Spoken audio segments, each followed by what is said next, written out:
Quatro Estações, de Stephen King, é uma coletânea de 4 novelas que explora uma variedade de temas para além do gênero do terror tradicional. Quando eu falo de novela, eu estou falando de um formato literário maior do que um conto e com uma construção de clímax um pouco diferente. Quando esse livro foi publicado em 1982, novelas não vendiam tão bem assim nos Estados Unidos. Elas eram vistas já como algo antiquado, e o leitor americano médio dava preferência para a leitura de contos, que podiam ser feitas uma sentada só. Isso fez Stephen King gavetar cada um desses projetos por anos e anos.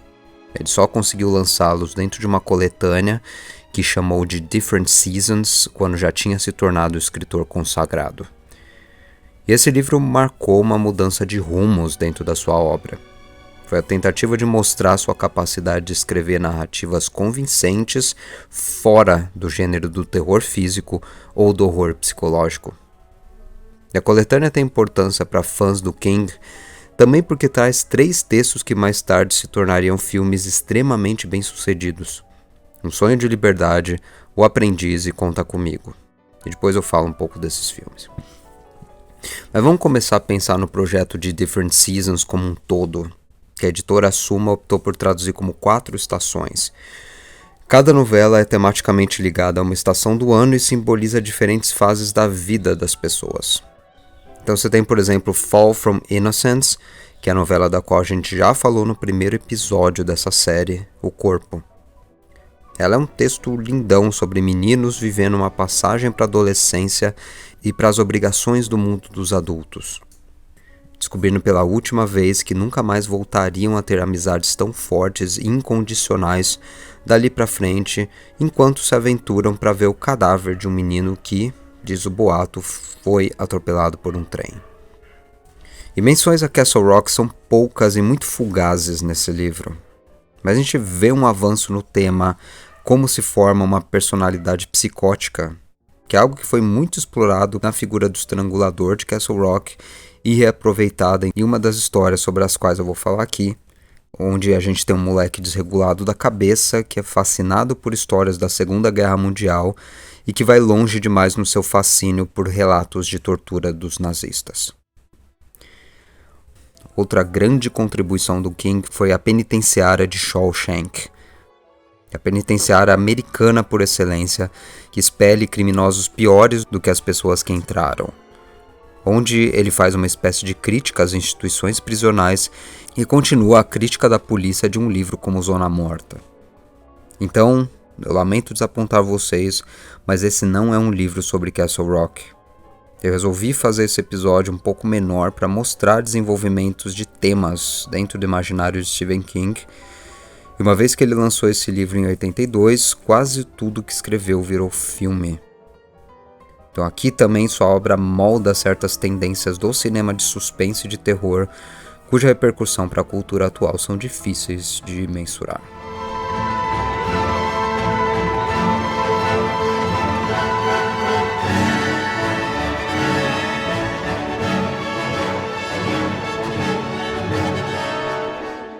Então vamos lá, as novelas.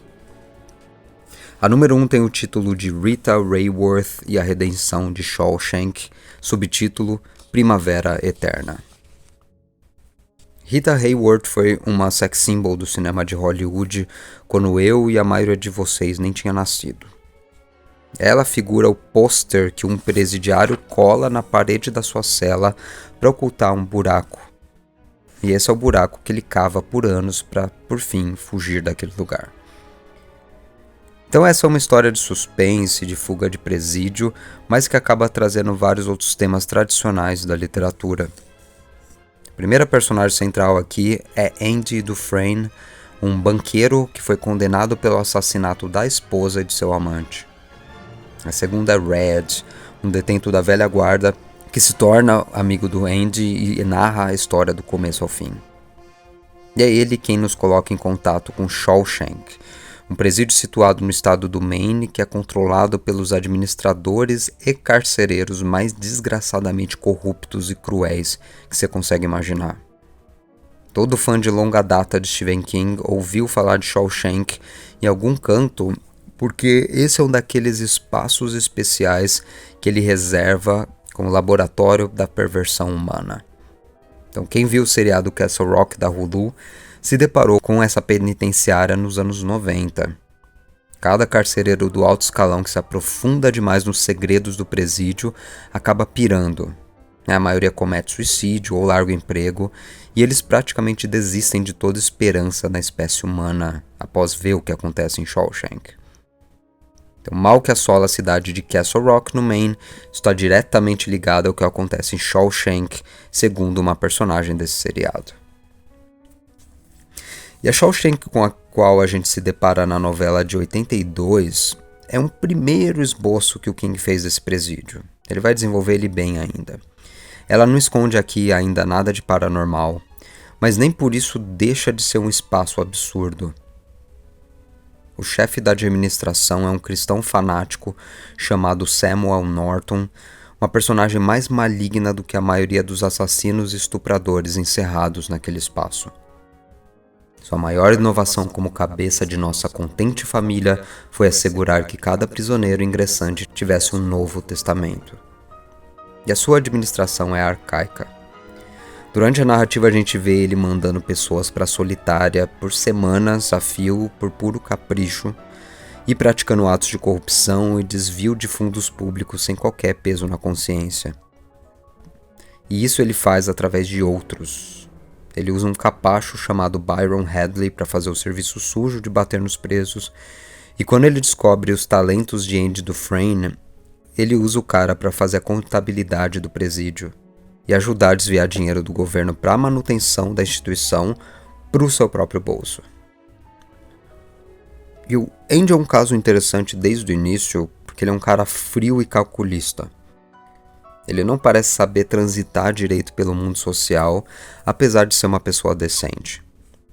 Então, como exato oposto do chefe do presídio Samuel Norton, no seu caso as aparências também enganam. O cara que parece ser frio e cruel é no fundo um depressivo que vai ajudar os comparsas sempre que puder. Ele só perdeu o senso de encanto por esse mundo e por isso não sorri à toa, nem troca conversa fiada com os presos.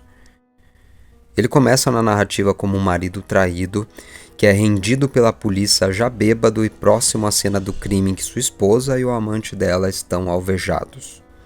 E para piorar a situação, a esposa tem uma apólice de seguros gorda esperando por ele. Ele tem também uma arma registrada no seu nome, e quando interrogado pela polícia, ele afirma ter jogado essa arma no Royal River para não ser visto como suspeito. E a arma, ele diz, era justamente para matar o casal de amantes, só que ele não fez aquilo. Eu estava em profundo desespero, Andy disse calma e friamente. Como um homem a recitar uma lista de compras, ele disse ter considerado suicídio e ter chegado a comprar uma arma em Lewiston no dia 8 de setembro. E isso o torna automaticamente um suspeito. Esse Royal River é um rio que é cruzado pelos meninos de O Corpo também. É o rio onde várias armas quentes usadas em Castle Rock são atiradas. E a polícia nunca recupera a arma, e apesar de todas as provas contra Andy serem circunstanciais, aqueles eram tempos diferentes. Ele é julgado justamente pelas aparências e condenado à prisão perpétua. O melhor a fazermos é entender este como um cenário de azar completo. O King não entra nos aspectos jurídicos dos apelos da defesa dos advogados do Andy. Considere que sempre uma confluência de circunstâncias desfavoráveis e de azar brabo é o que permite as histórias de Stephen King na década de 80. Elas são sempre histórias de pessoas profundamente desafortunadas sendo julgadas de lá para cá pelo horror da vida. E o Andy suporta a vida dura da prisão enquanto planeja sua fuga secretamente. Ele é perseguido por uma gangue de estupradores seriais chamado As Irmãs. Em certo momento, ele começa a ajudar um guarda com o planejamento das suas finanças. Afinal de contas, o cara trabalhou num banco pela vida toda. E o guarda vê vantagem nesse tipo de planejamento que ele faz. Ele conta para os colegas e logo todos os guardas estão pedindo para ele fazer seu imposto de renda ou ajudando com fundo de pensão. Os guardas tratam os presos de forma minimamente humana só quando pode se aproveitar deles. E o Norton é o pior nesse quesito. As histórias paralelas dentro da cadeia são complexas. Eu sugiro que você leia a novela ou assista o filme.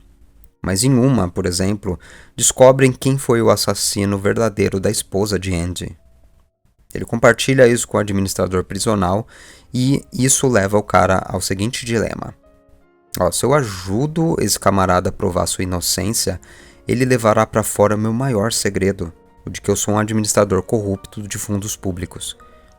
Só que se eu fizer ele apodrecer aqui dentro, eu não corro esse risco. E é justamente essa segunda coisa o que ele decide fazer. Ele manda o Andy para a solitária por 1 mês simplesmente porque ele insistiu em ver um advogado, que é um direito de todo presidiário. E é aqui que o Andy começa a pirar e planejar sua vingança.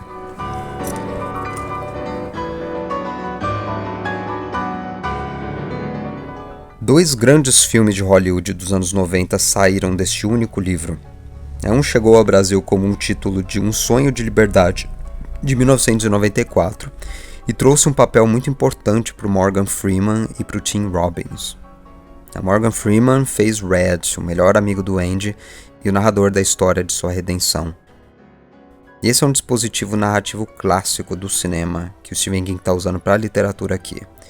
Você faz um relato de uma personagem fora do comum que já se estabeleceu como uma lenda. Ela começa sendo contada como uma lenda e o seu trabalho de leitor é simplesmente acompanhando a história da criação dessa lenda. E de fato, em quase 10 livros posteriores, Shawshank e suas histórias de fuga e violência virão à tona. Isso já começa em It, aquele livro do palhaço assassino que vai ser lançado logo em seguida. E para acabar, o problema da dívida moral começa nesse livro do King como um tema particularmente bem desenvolvido. Para o narrador, o Andy é o único inocente de Shawshank. Isso embora todos digam ser inocentes. Só que o Andy assume em certo momento: eu não apertei o gatilho, mas eu afastei minha esposa e levei-a à morte. E provavelmente, a gente vê na história, ele foi um marido péssimo. Então seu tempo encarcerado é um tempo em que ele sente estar sendo punido por algo. E aqui entra a questão de que todos nós podemos ser punidos por algo. A vida cotidiana assume uma dimensão de uma prisão mesmo para os poucos presos que terminam a sua pena em Shawshank. Então a gente tem o caso do velho Brooks, que é o mais emblemático e mais intenso dele. Esse cara passou 50 anos decisivos para a modernização dos Estados Unidos dentro da cadeia e saiu num mundo completamente mudado. Ele diz, na sua carta de suicídio, não aguentar mais viver em constante medo. Porque mesmo velho, ele cogita pegar uma arma e cometer um crime qualquer só para poder voltar para casa, para Shawshank. E 2 livros da literatura americana tratam dessa questão do recidivismo com maestria. O primeiro é Pimp, do Iceberg Slim, de 1969, e o segundo eu sugiro é Different Seasons, do King. A questão não é só que a penitenciária é a universidade do crime, como diz o clichê, onde as pessoas que cometeram crimes por motivos individuais, às vezes, acabam se agrupando com facções criminosas e saindo criminosos muito piores. O recidivismo é também um fenômeno a ser compreendido por qualquer mané que gosta de vociferar que o ideal seria entupir a cadeia com pequenos ofensores. E quando eu falo de recidivismo, eu estou falando da reincidência de pessoas na prática de crimes após terem cumprido uma pena ou uma medida socioeducativa. Então você é preso por algo, só que você cumpre sua pena por tanto tempo que deixa de ter uma vida fora da prisão. E não faz sentido nenhum recomeçar sua vida fora da cadeia em idade avançada. Sendo que lá dentro você já tem um status, você tem amigos, você tem até uma fonte de renda melhor. Na década de 80 e hoje a gente tem dados e mais dados que mostram quanto mais tempo uma pessoa fica na cadeia, maior a chance de voltar depois por uma segunda, uma terceira ofensa. O problema prisional extremamente sério que os Estados Unidos têm precisa ser encarado de ponto de vista da psicologia da correção também. E o King está propondo tudo isso como um artista, não como um gestor público. Ele não vai dar a solução, mas retratar esse problema no seu estágio não resolvido para que as pessoas pensem a respeito dele. E Rita Hayworth e a Redenção de Shawshank é uma narrativa na linha da estética do realismo que toca nesses vários problemas sociais enquanto conta uma história de redenção e de amizade. Novela 2, Aluno Inteligente, subtítulo Verão da Corrupção. Apt Pupil foi traduzido como Aluno Inteligente e também foi uma novela vertida para o cinema no filme O Aprendiz, de 1998. Esse foi outro grande filme de Hollywood, em que o mesmo autor que fez Gandalf no Senhor dos Anéis aparece como um carrasco nazista alcoólatra escondido num subúrbio californiano.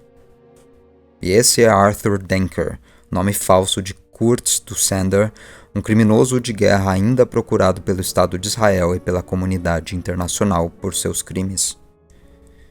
Um estudante do ensino médio chamado Todd Bowden descobre a verdadeira identidade desse vizinho porque ele é fascinado pelo nazismo e pelos campos de concentração.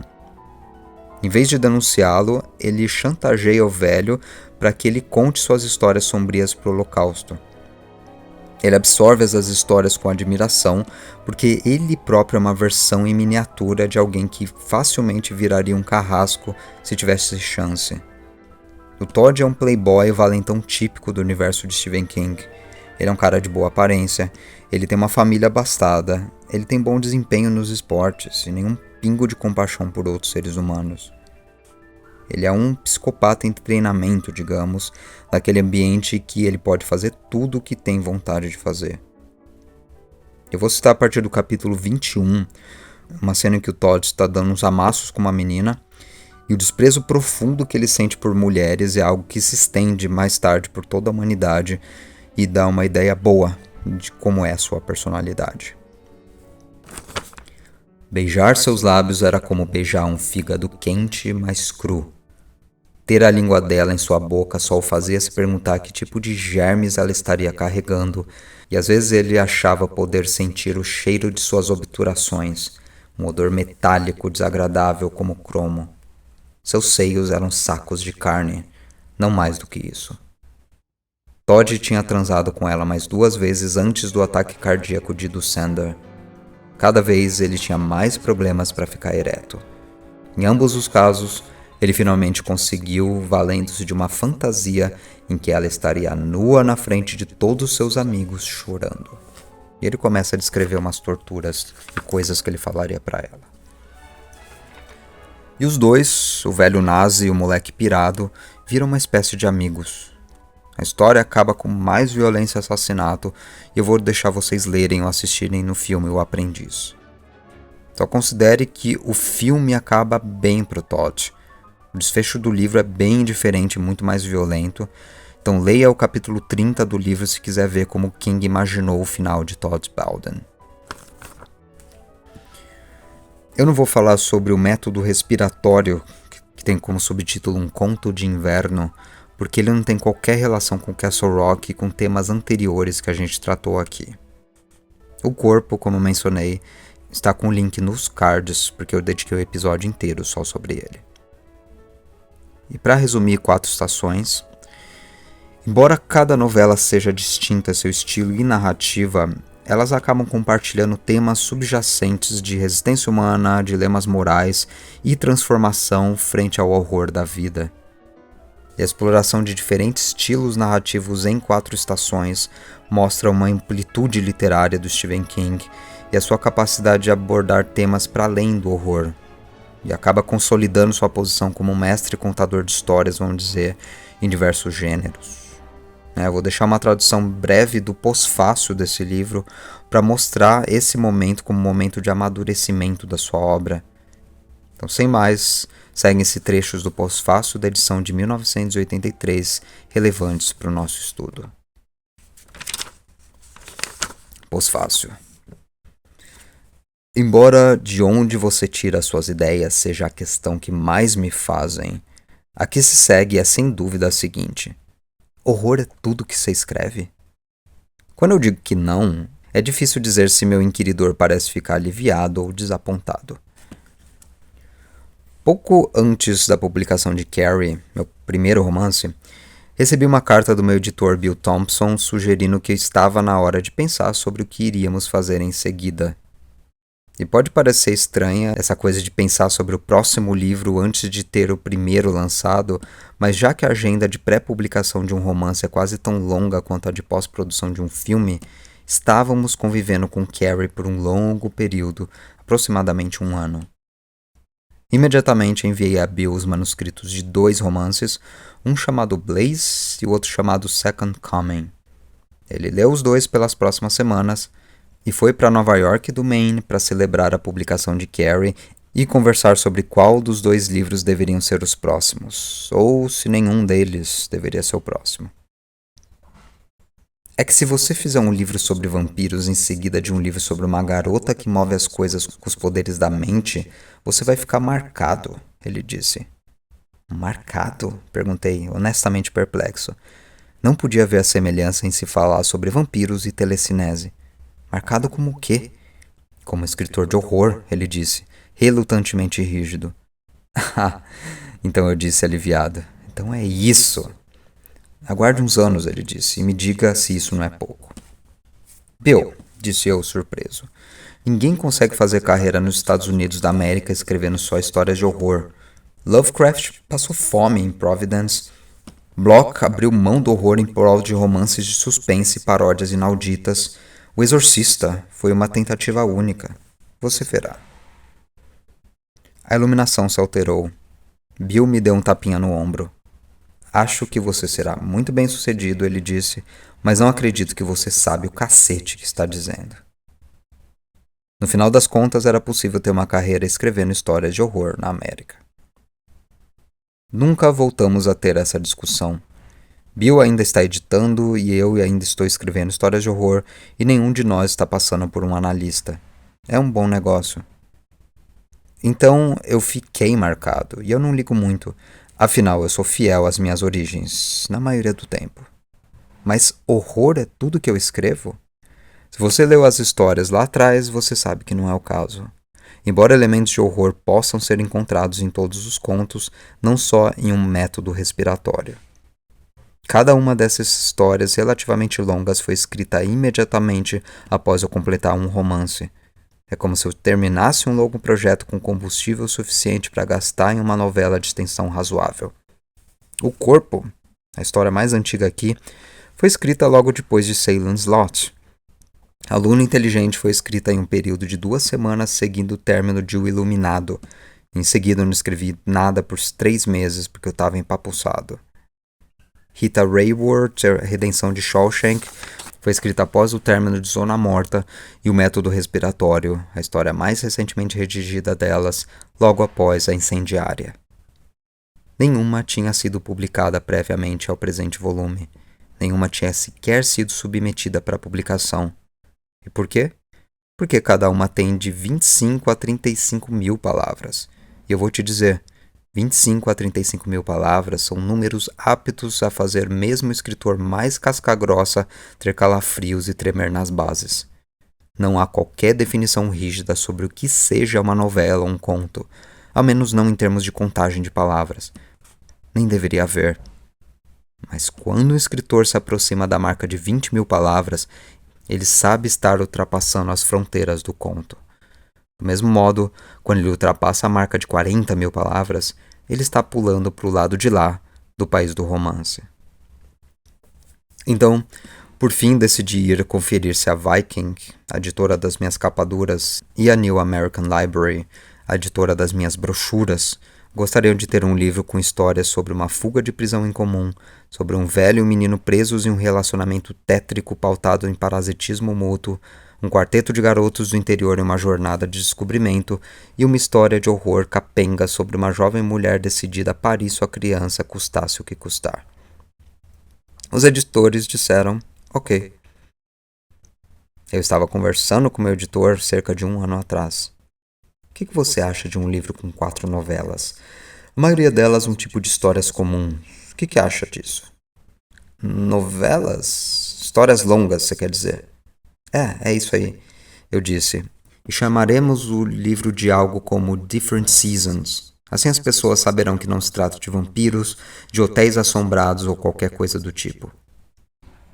Você não acha, o editor disse, que a gente poderia ter uma história de horror ali? Só umazinha?